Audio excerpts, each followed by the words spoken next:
ยออกสิ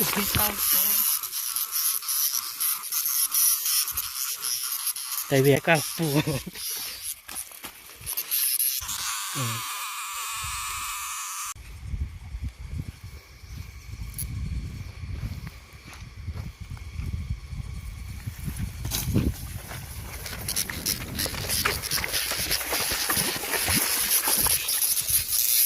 เวียดนามนี่ของง่ายไม่ใครใช่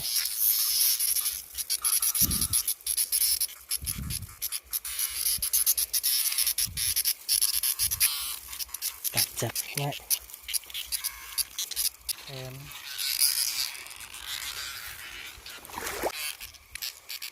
เขานำหัวเนี่ยบ่มีอ่ะ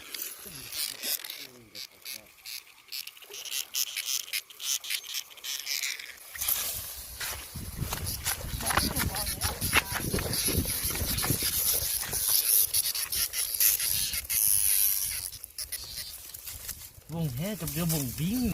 โอ้โคตรเกินเหาะเข้าไปจุด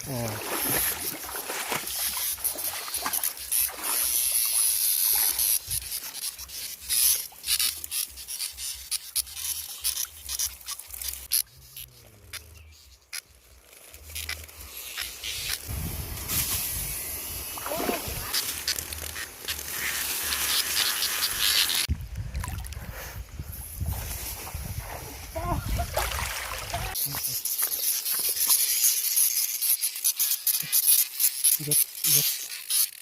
ลูกที่นั้นเหี้ยเจ้าน้ำตายนิดแห่เบาเลยนะ